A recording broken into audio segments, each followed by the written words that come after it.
Once upon a time, in the heart of a luxurious neighborhood, stood the grand Varelli mansion, home to the city's richest elite. Inside its towering gates and marble halls, lived the Varelli family, wealthy, arrogant, and utterly heartless. To them, everyone below their status was invisible. Especially the maid, Anya. Anya, with her calloused hands and worn-out shoes, worked tirelessly from dawn to dusk. Her mother had been a maid too, and when she passed away, Anya took over the job just to survive. She cooked, scrubbed floors, and endured constant insults from Mrs. Varelli and her two spoiled daughters, Celine and Bianca. "Careful with the china, peasant," Bianca once sneered. "She'll probably drop it." "They always do," Celine added with a smirk. They laughed not just at her poverty, but her dreams. Anya once whispered in a conversation with the gardener, "Someday, I'll own a house like this." Celine had overheard and burst into mocking laughter. "You own a mansion. Maybe in your next life, if you're lucky." Anya didn't respond. But that day, something inside her changed. She realized no one would hand her a better life. She had to take it. 10 years later, the Varelli mansion was falling apart. After a series of bad investments, scandals, and a divorce that left Mrs. Varelli penniless, the once powerful family was being forced to sell. The daughters had moved away, ashamed of their family's downfall, while Mrs.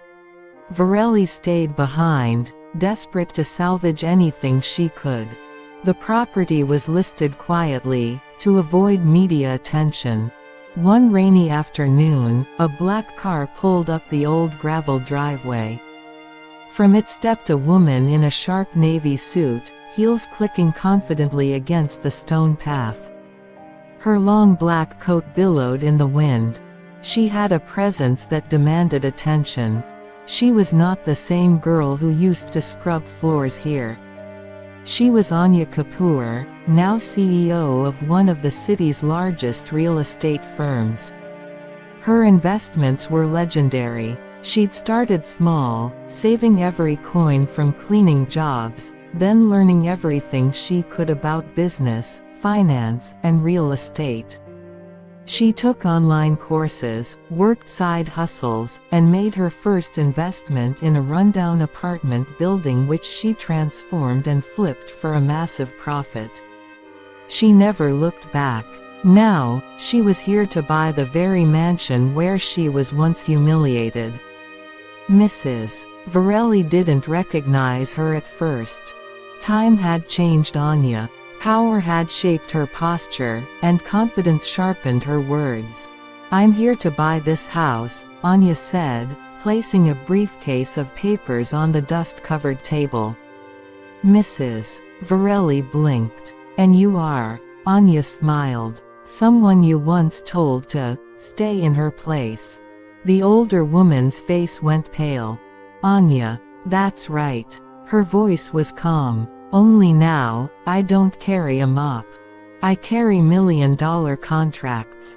Mrs. Varelli tried to regain composure. "You don't have to do this, we were just trying to keep order in the house." "No, you were keeping people beneath you. You mocked my dreams. You mocked me." Mrs. Varelli lowered her head. "I'm not here for revenge," Anya continued. "Not the petty kind, anyway. I'm here to reclaim my power. This house represents everything I wasn't allowed to be. And now, it's mine." She signed the papers. Ownership transferred in minutes. As Anya walked through the marble halls, memories rushed back, moments of pain, humiliation, loneliness. But now, every corner echoed with a different sound: victory. She walked into the dining room where she was once told to stay out of sight. Now, she stood at the head of the table and whispered, "I see myself just fine." Epilogue. Word spread fast. The maid who became a millionaire. Newspapers ran her story. Motivational pages shared her quotes. Young girls from underprivileged backgrounds looked up to her. But Anya didn't stop at buying the mansion.